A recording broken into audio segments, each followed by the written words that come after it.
D-Daily TV.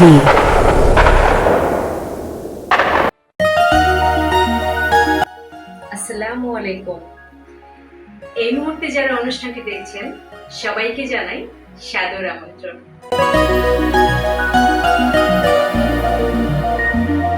লাগাবো বৃক্ষ, তাড়াবো দুঃখ, গর্ব দেশ, মোদের বাংলাদেশ, দূষণমুক্ত পরিবেশ, সুস্থ মানুষ, সবুজ দেশ, মোদের বাংলাদেশ। ডি ডেইলি টিভির আয়োজিত মনোমুগ্ধকর অনুষ্ঠান নিয়ে শুরু করছি আমি দোলা। এবারে আজকের অনুষ্ঠানের বিশেষ আকর্ষণ চলচ্চিত্র পরিচালক, প্রযোজক ও পরিবেশক দিলীপ বিশ্বাস। স্মরণ করছি বিনম্র শ্রদ্ধায়। জন্ম 1946, মৃত্যু 12 জুলাই 2006।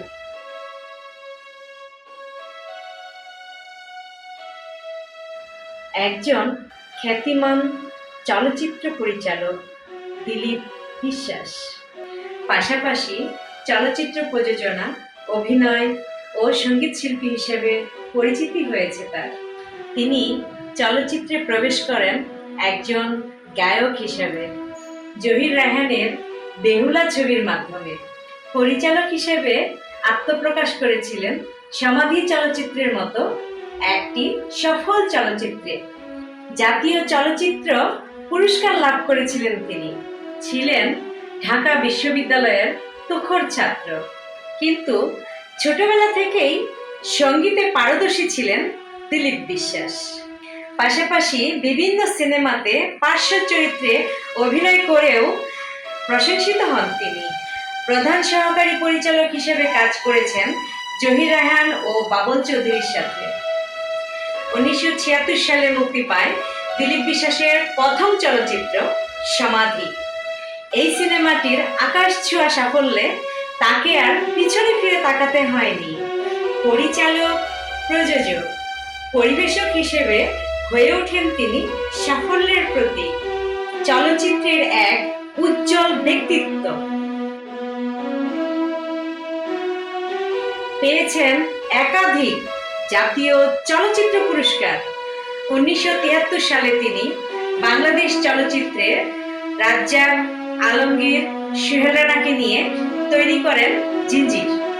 সিনেমাটি সেই সময়ে অসাধারণ দর্শকপ্রিয়তা লাভ করেন।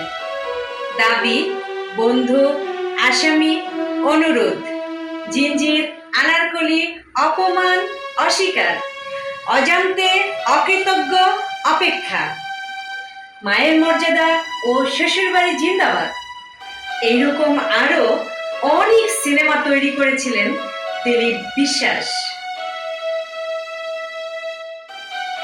আজ আর নয়, দেখতে দেখতে সময় শেষ প্রান্তে চলে এসছে। আবার দেখা হবে, ফিরছি প্রতি সপ্তাহে নতুন নতুন বিষয় নিয়ে। সবাই ভালো থাকবেন, সুস্থ থাকবেন, শুভকামনা। আল্লাহ হাফেজ।